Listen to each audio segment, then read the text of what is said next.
eles são homens erguidos pelo Senhor para, em primeiro lugar, ratificar a lei de Deus.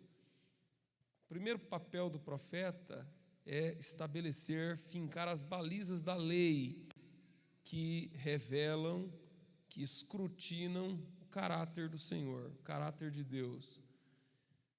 Depois, o profeta anuncia o juízo. Então, o profeta, em primeiro lugar, ele finca as balizas da lei, ele trabalha em função das demarcações que a lei determina, que é a vontade de Deus, o padrão de Deus para o seu povo. Depois, ele anuncia o juízo. A palavra profética, ela traz consigo uma voz do juízo, juízo de Deus. Deus há de julgar, Deus há de estabelecer o seu tribunal de julgamento. Hoje em dia, nós vivemos numa sociedade hipersensível, não se pode mais falar do juízo. Você não tem o direito de me julgar e tal. O profeta, ele estabelece a voz, ele é a voz do juízo de Deus. Em terceiro lugar, o profeta anuncia uma era vindoura, em que Deus há de estabelecer uma nova ordem, uma ordem em que traz a restauração do seu povo, a restauração da comunhão com Deus. E esta restauração, essa ordem vindoura, é o que nós chamamos de reino de Deus. O reino de Deus estabelecerá uma ordem de paz, uma ordem de justiça, uma ordem de temor do Senhor, em que alcançará o planeta inteiro.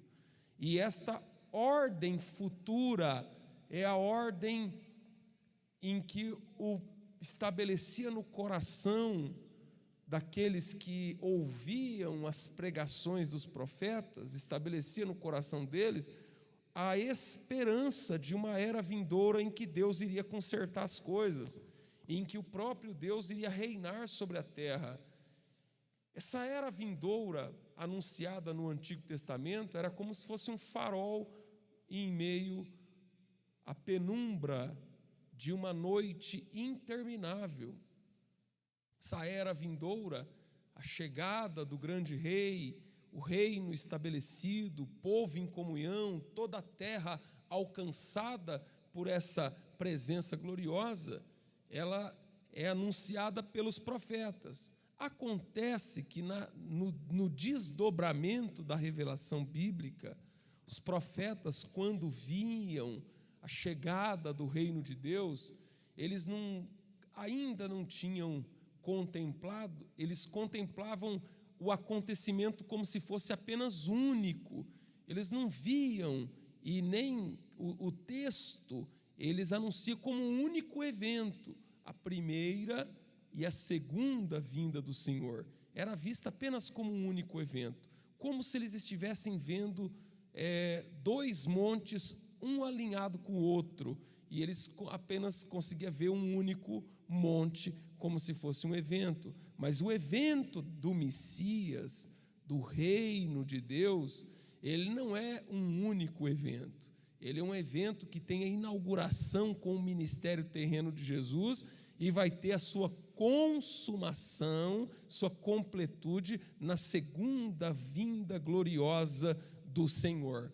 E isto precisa estar em mente de você que é estudioso da palavra, que ama a palavra, que às vezes você vai ter que fazer a interpretação de separar eventos na hora que você lê o texto, que eles estão aglutinados num único texto. Você vai ter que separar isso para você conseguir entender, e que no meio desses dois grandes eventos, desses dois grandes picos ou montes da revelação de Deus, entre um e outro, existe a revelação, o desdobramento de um outro grande mistério, que é a dispensação da graça de Deus, por meio da qual Deus trabalha no mundo através da igreja de Deus. Louvado seja o nome do Senhor. Louvado seja Deus. E no capítulo 3 do livro de Malaquias está falando da chegada do Messias e o que o Senhor vai fazer. Quem é capaz de suportar a sua vinda quando ele vier? Quem é capaz de suportar? Todos almejam a chegada do Rei, do grande Messias, do Senhor da glória. Mas quem será capaz de suportar a ação desse Senhor sobre nós? É o que está dizendo o texto aqui, olha só. Eis que eu envio o meu anjo, que preparará o caminho diante de mim, e de repente virá ao seu templo o Senhor, a quem buscais, o anjo do concerto, a quem vós desejais, e eis que vem, diz o Senhor dos exércitos. Mas quem suportará o dia da sua vinda? E quem subsistirá quando ele aparecer? Porque será como fogo do ourives. Glória a Deus. Porque será como fogo do ourives. Receber Jesus é coisa boa, não é? Entregar a vida. Quem vai suportar quando ele aparecer? Nós queremos Deus perto de nós ou não? Acreditamos que Jesus está entre nós, sim ou não? Acreditamos que a manifestação real, conforme assevera a própria palavra de Deus, quando diz que onde estiver 2 ou 3 reunidos em seu nome, ali ele vai estar, no meio deles? É uma verdade? A nossa fé se pauta por essa verdade? Claro que sim. Mas quem suporta quando ele vem? Irmãos, a presença de Deus é muito mais do que arrepios. A presença de Deus é muito mais do que sensacionalismo. A presença de Deus é muito mais do que emocionalismo. Tem pessoas que eu quero sentir a presença de Deus, e eu quero sentir uma profusão de emoções assim, hilariantes, eu quero pular que nem pipoca na panela. É gostoso. Só que eu acho que eu tenho um pouquinho de legitimidade para falar, porque eu sou animado para servir a Deus. Vocês estão comigo aqui, eu sou pentecostal, eu gosto de sentir o poder de Deus, eu gosto de viver as emoções espirituais, e são emoções espirituais. Agora, a verdadeira espiritualidade é quem suporta quando ele chega. Você quer a presença de Deus na tua vida? Você quer mais? Eu quero mais de Deus. Você quer mais de Deus na tua vida? Você quer que ele chega? Ele vem. Mas quem que suporta quando ele vem? Quem que suporta a revolução que ele causa quando ele vem? Porque a quem buscais, eu envio, e ele vai vir a quem buscais e a quem desejais. Mas quando ele vir, quem é que vai suportar? Quem é que vai aguentar a presença de Deus? Lembra quando Salomão orou e invocou a presença de Deus no marco inaugural do templo Salomão, do templo glorioso? E a presença de Deus se manifestou de tal forma que os sacerdotes não conseguiam parar de pé. De tamanha era a presença. Quem suporta a presença de Deus? A nossa carne aguenta a presença de Deus? A nossa carne suporta a presença do Senhor? A dispensação da graça diz que o Espírito... Eu fico assim, admirado com a maneira como a Bíblia se expressa. Eu fico assim, aturdido quando eu vejo certas coisas que o meu coração não deixa passar batido. Porque a Bíblia diz: e derramarei do meu Espírito sobre toda a carne. A carne é compatível com o Espírito? A carne tem estrutura para suportar o Espírito? Mas perceba que não é, a gente passa assim sobre toda a carne, que lindo, ou nem liga para isso. Rapaz, o Espírito vem para subjugar a carne. O Espírito vem, quem que suporta a presença do Espírito? Você quer ser cheio do Espírito de verdade? Ou você quer apenas um final de semana com emoções superficiais? Ou você quer apenas um final de semana com emoções supérfluas? Ou você quer a presença de Deus que causa profundos e verdadeiros impactos no teu modo de viver? Quem suporta a presença de Deus? Ou você quer apenas uma religião para chamar de tua, para dizer que você tem religião? Você quer apenas fazer bonito? Quem suporta quando ele vem? Quem é que suporta? Porque ele será como o ourives. E é o bojo da mensagem. Eu estou arrastando vocês para cá, devagarinho, em câmera lenta. Eu quero que vocês cheguem aqui, porque ele vai falar aqui, olha só, a ação. Mas quem suportará os dias da sua vinda, e quem subsistirá quando ele aparecer?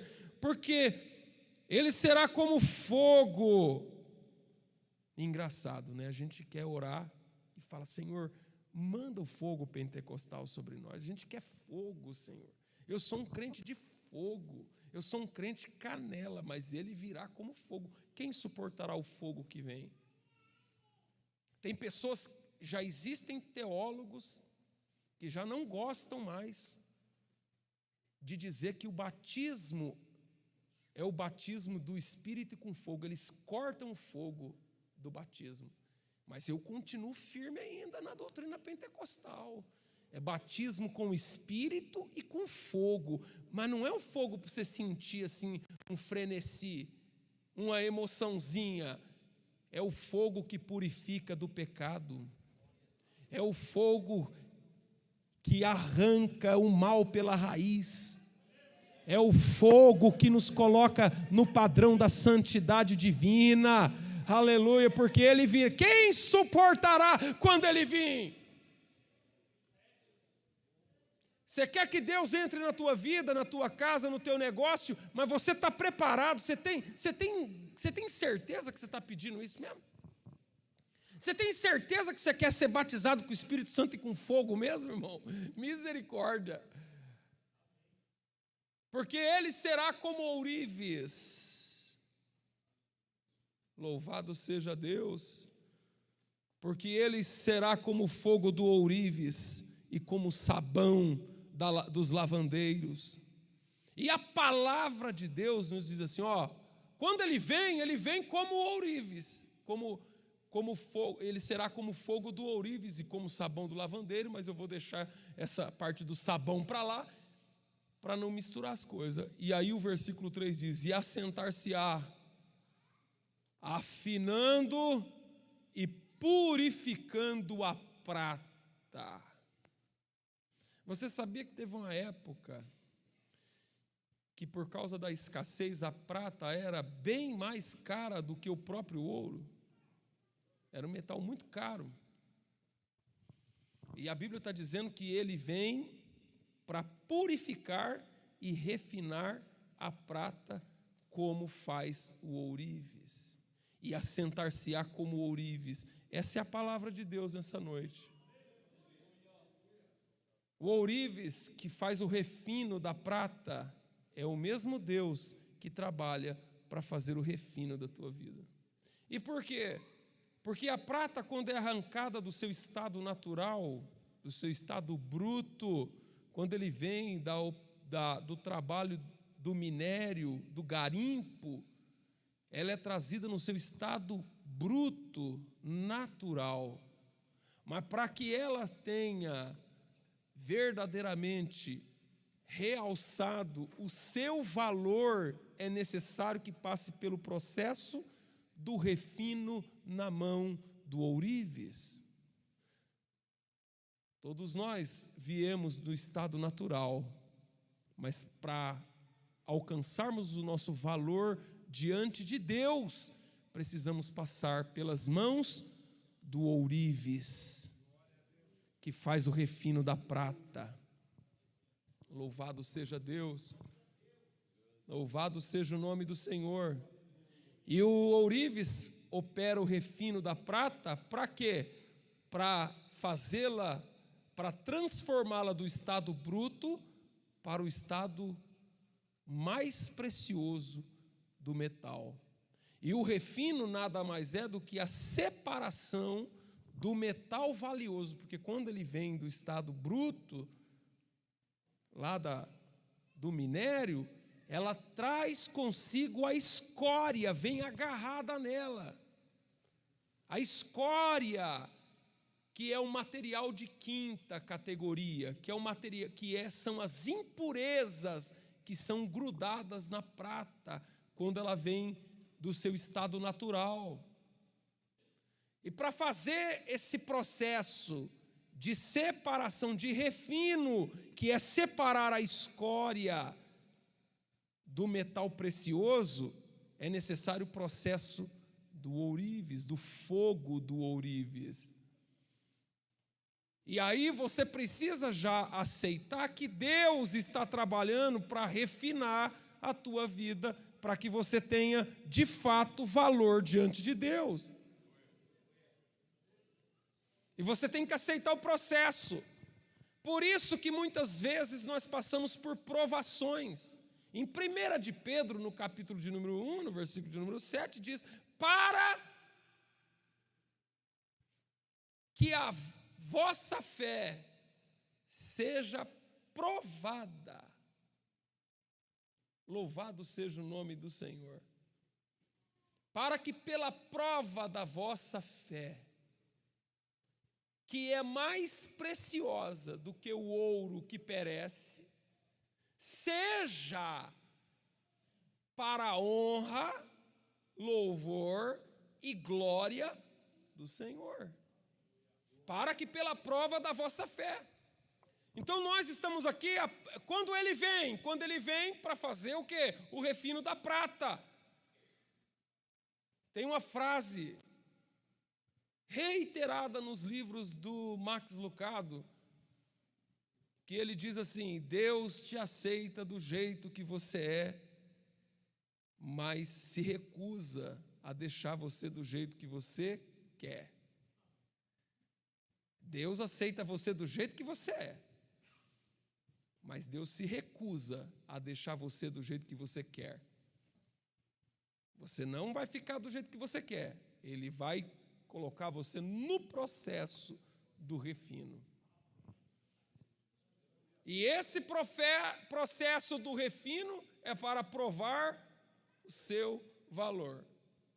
O fogo do ourives é colocado, a prata é colocada num recipiente chamado cadinho ou crisol. É colocado ali e aplica-se naquele recipiente o fogo do ourives.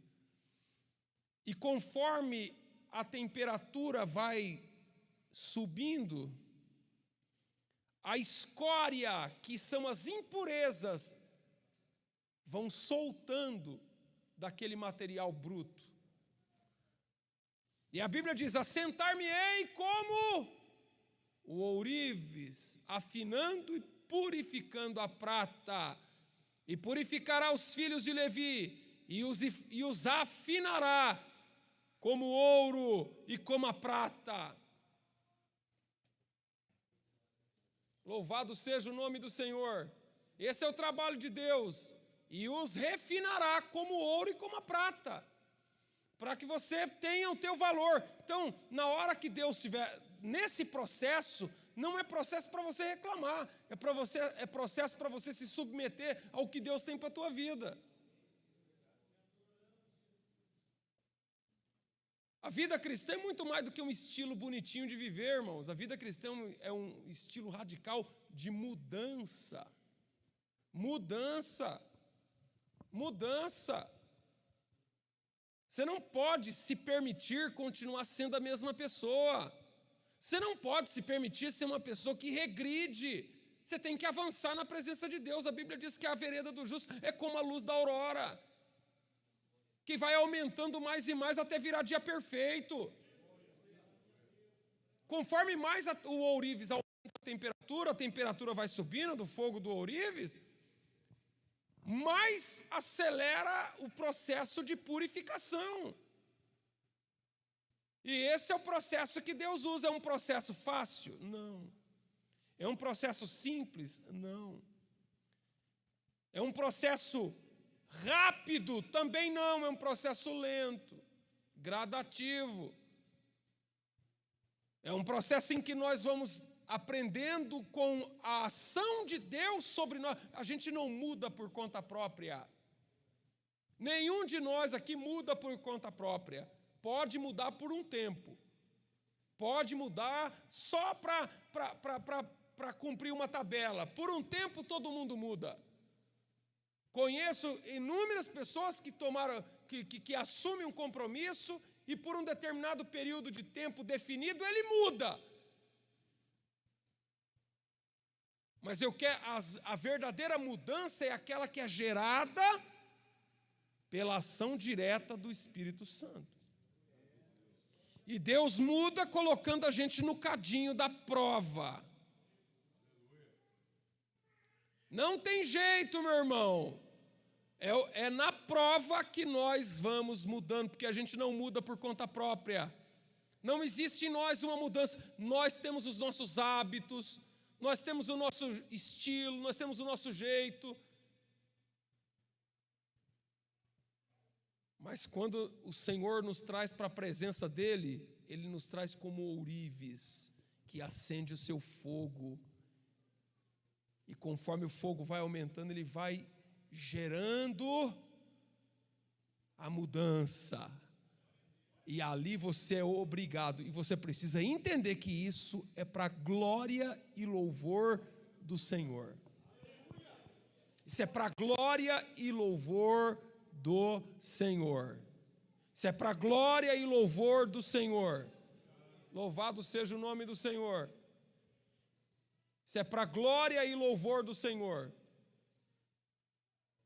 Acontece que quando o ourives vai aumentando a temperatura e o ponto de fulgor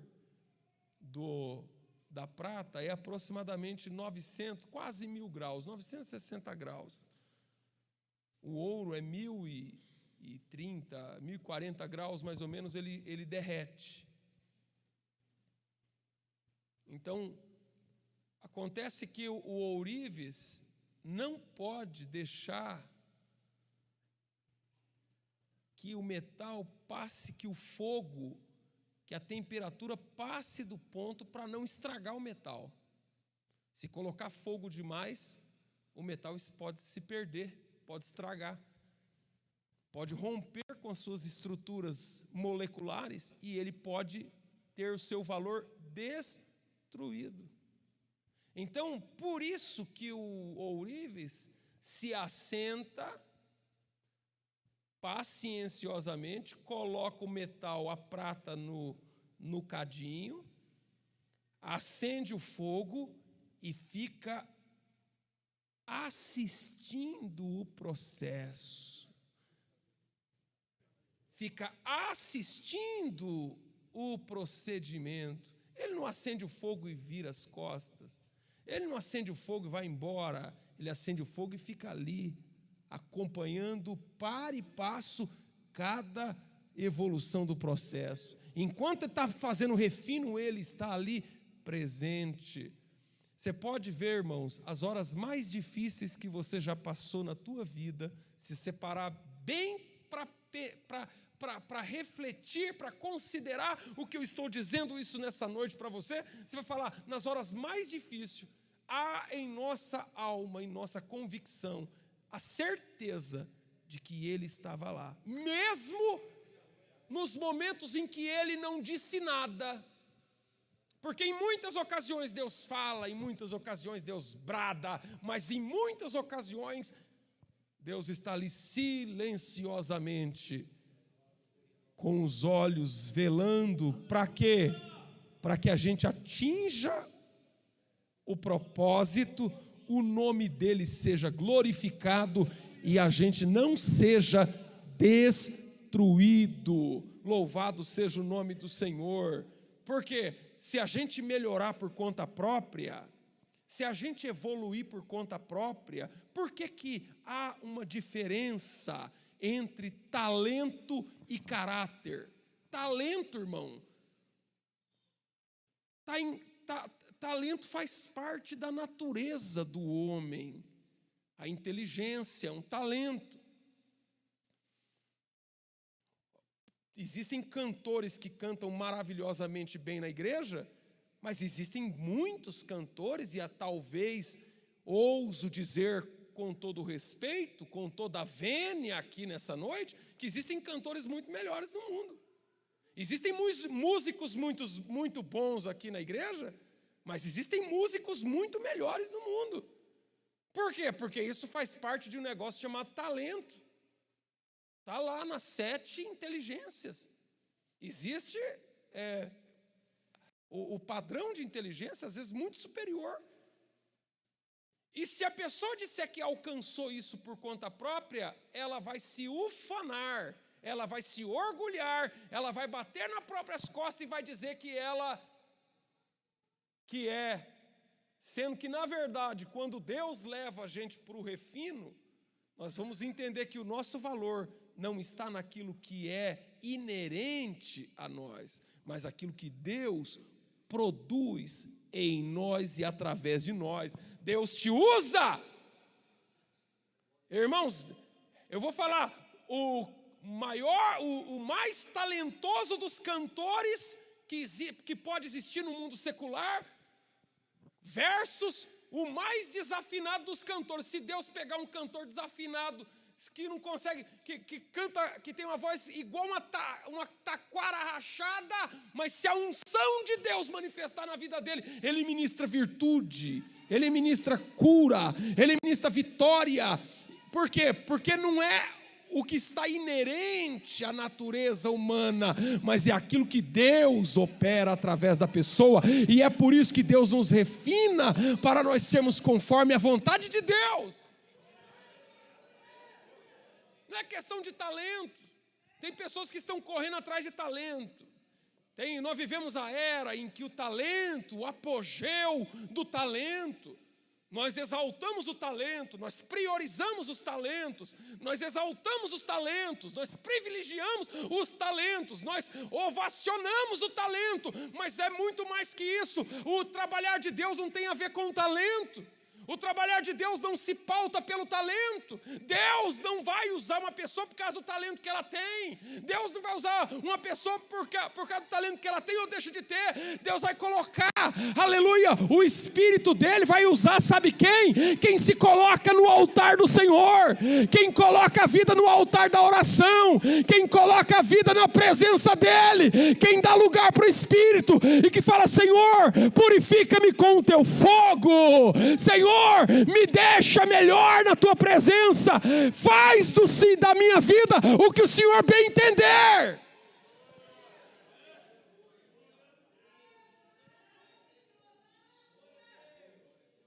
Porque assim, quando é o talento que atua, quando é apenas a oratória do pregador, sabe, a técnica do pregador, o manejo, a articulação psicológica do pregador, ele é apenas um showman, um mero palestrante. Vocês já assistiram palestra? Eu acredito que sim. Todo mundo aqui já assistiu uma palestra. Boas palestras.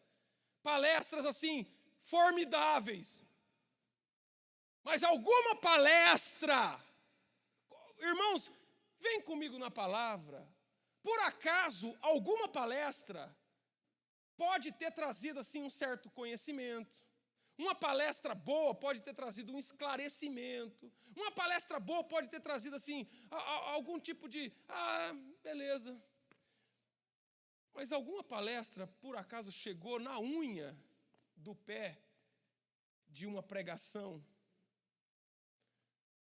bíblica na presença do Senhor? Não chega, irmão. Não chega, porque na palestra está em voga o conhecimento, as habilidades, a pedagogia do palestrante. Eu não estou desprezando quem é palestrante. Eu estou dizendo que o que Deus opera pelo Espírito Santo é a pregação da palavra. Eu falo por mim, irmãos, tem pregações que eu já ouvi que está aqui, agindo dentro de mim, queimando como brasa ainda na minha alma. Existem memórias de mensagens que eu ouvi que são nítidas, ainda estão vibrando dentro de mim, e eu tenho certeza que com os senhores é a mesma coisa. Mensagens que se tornaram inesquecíveis, mensagens que alumiam as vossas vidas, pregações que jamais, que causam marcas indeléveis na alma do ser humano, que muda o homem, que nos desperta, que nos atiça, que nos aviva, que nos renova, que nos transforma de glória em glória para louvor do nome do Senhor. Agora, quando é só o talento, sabe aquele fogo de palha? Aquela coisa que a gente acha bonito, a gente gosta, até aplaude. Acabou. Acabou, você pode ir. Irmãos, a gente vive numa era assim, meio complicadinha. Eu tenho que tomar cuidado para falar. É uma coisa complicadinha, porque o show gospel tomou conta da igreja. As pessoas vão atrás do show. E às vezes eu acabo como pastor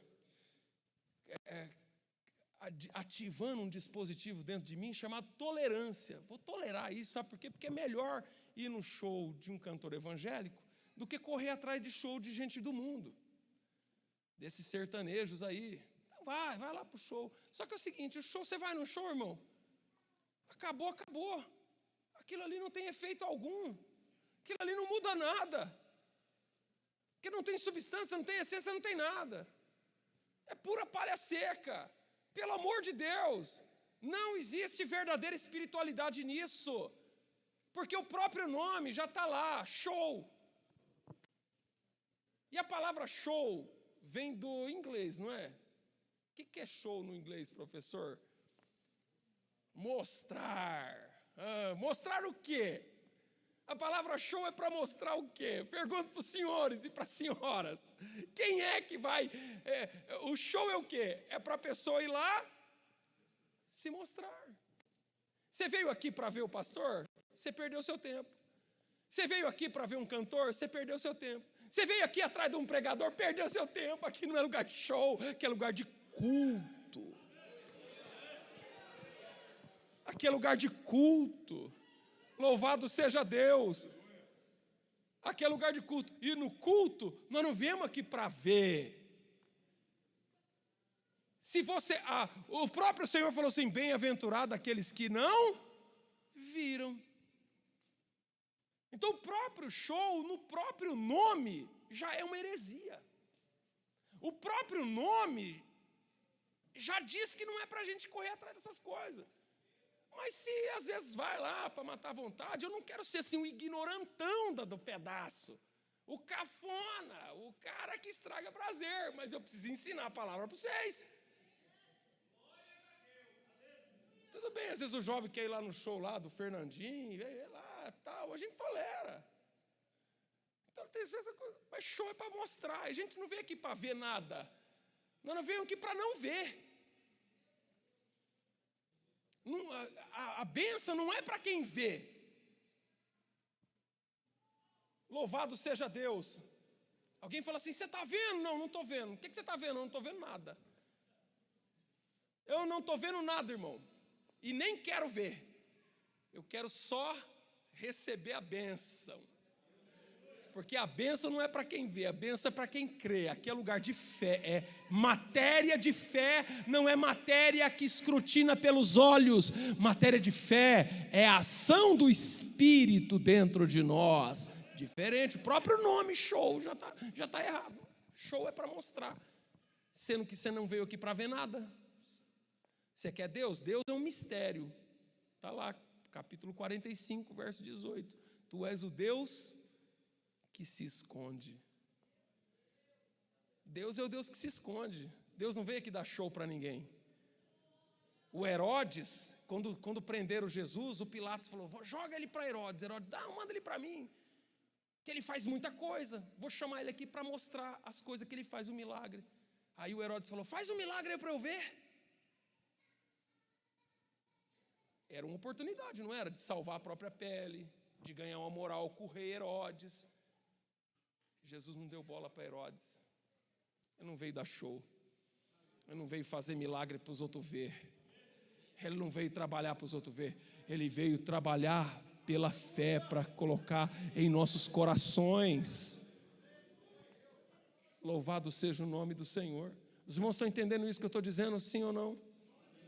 É o trabalhar de Deus como ourives. Os momentos mais difíceis, Ele sempre esteve lá. E é por isso que você está aqui. Se eu perguntar aqui para cada um dos crentes que estão aqui, se tem testemunho para contar, se cada um for contar testemunho do que Deus já fez, e esse é o motivo pelo qual nós estamos aqui de pé, tem história aqui que eu vou falar para você, irmão. Eita, o que tem de milagre, o que tem de providência, o que tem de operação de Deus, sabe? O que tem de transformação de Deus na vida, maravilha, glória a Deus. Por quê? Porque nas horas mais difíceis lá estava Ele. Mesmo quando você não via, mesmo quando você não sentia. Tem um versículo na Bíblia, lá no capítulo 9 de Jó, que diz assim: Ele passa por mim, mas eu não vejo. Ele chega e eu não sinto. Tem hora que você não vê, que você não sente. Você não vê, você não sente nada. Mas Deus não está aqui porque eu sinto. Não depende dos meus sensores. Não depende dos sentidos da minha alma. Visão, olfato, paladar, tato, os meus sistemas sensorial da minha alma, não depende. Deus está aqui, sentindo ou não sentindo, eu sei que Ele está aqui, porque Ele é o Todo-Poderoso.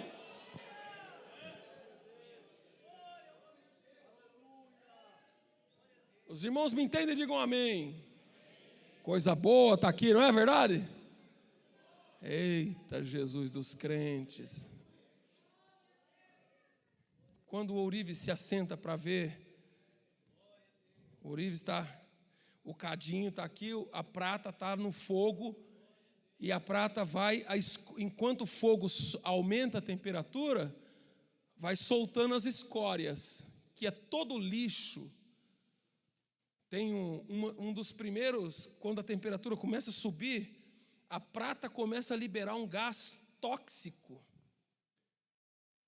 Então toda a parte tóxica que existe em nós começa a ser purificada, porque aquelas toxinas começam a ser do pecado, começa a soltar e a gente começa a entrar no processo de purificação. Agora, o ourives se assenta e fica olhando, ó. Suponhamos que isso aqui é a prata, a tampa do copinho aqui é a prata, que está sendo purificada pelo ourives. O ourives se assenta, o fogo está no cadinho, a temperatura subindo, a escória sendo liberada, sendo solta, vai libertando da escória, e quando a prata derrete, vou usar um termo bem aqui prático para os irmãos, quando a prata derrete, lembra que eu disse que ele assiste, porque a temperatura não pode ultrapassar o limite, senão destrói a estrutura molecular da peça e estraga a peça e não tem jeito. Então, por isso que ele assiste, para não deixar passar do ponto. Para não deixar passar do ponto. Você não vai ser... Por isso que a Bíblia diz, para não ser demasiadamente santo. Tem crente que quer ser mais. Não, irmão, existe tudo um ponto, que é o ponto de Deus para você. É a medida de Deus para você. Não pode passar da medida de Deus. Por isso que diz em Jó 38:11. Jó 38:11 diz assim: até aqui chegarás e não irá mais adiante. Você não pode querer ultrapassar os limites que Deus estabeleceu para você. Fica aí no limite que Deus te deu, para não destruir. E como que o ourives sabe que chegou o ponto? Quando a prata derrete, o ourives está olhando para ela, assistindo a purificação. Quando ela chega no ponto de fulgor, ela derrete E quando ela derrete, ela se transforma num espelho. E quando o ourives enxerga naquele metal a imagem do seu próprio rosto, é porque chegou no ponto. Quando o ourives enxerga no metal a imagem refletida do seu próprio rosto, a Bíblia diz em 2 de Coríntios, no capítulo 3, versículo 18, mas todos nós com a cara descoberta, refletindo como espelho a glória do Senhor, somos transformados de glória. Você sabe quando é que nós vamos chegar no ponto de Deus? Quando a imagem de Jesus refletir na tua. Quando o teu rosto refletir a imagem de Deus. Não foi assim quando Jacó lutou a noite inteira com o anjo, para depois, no outro dia, no alvorecer do dia seguinte, encontrar com seu irmão Esaú, que o havia jurado de morte há 20 anos atrás? Ele lutou com o anjo.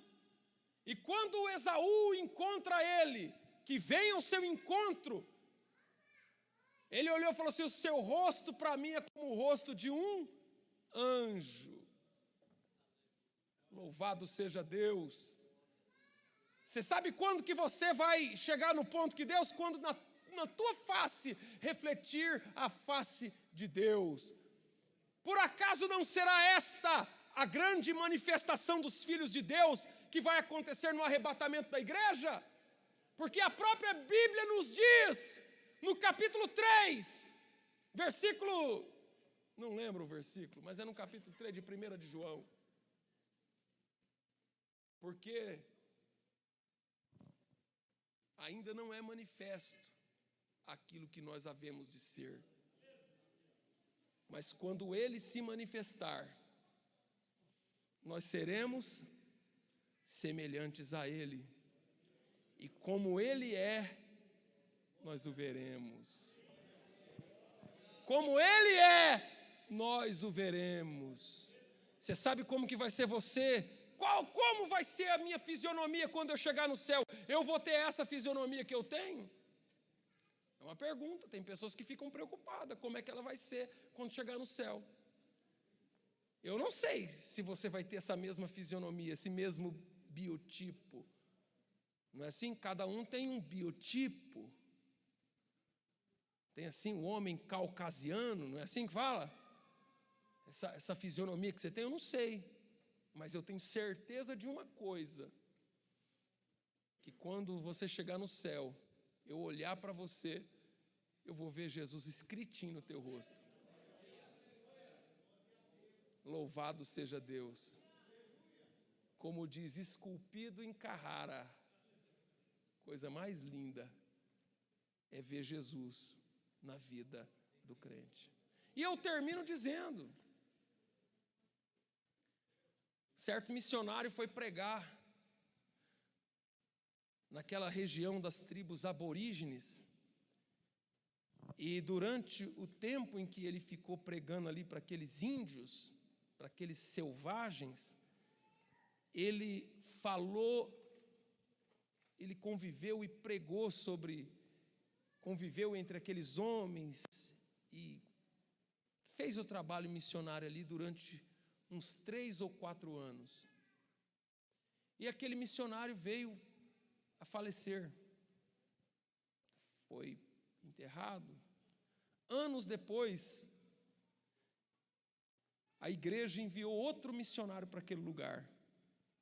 E aquele missionário começou a pregar, fazer uma série de pregações que falava de Jesus, explicava sobre Jesus, sobre a vida de Jesus, sobre o caráter de Jesus, sobre as atitudes de Jesus, tudo sobre Jesus aquele missionário foi, até que num certo momento, aqueles homens o abordaram ao final do ensino bíblico, e ele falou: ô missionário,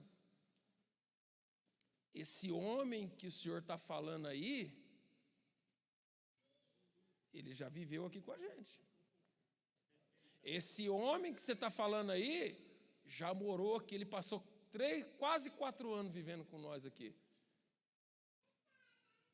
Esse homem que você está falando aí, que você está falando que é Jesus, ele já viveu aqui entre nós. Porque aqueles que seguem a Jesus vão sendo purificados por Jesus até ficar cada vez mais parecidos com Ele. Você vai deixar de ser você para ser Jesus. Por isso que Paulo diz: não vivo mais eu, mas Cristo vive em mim.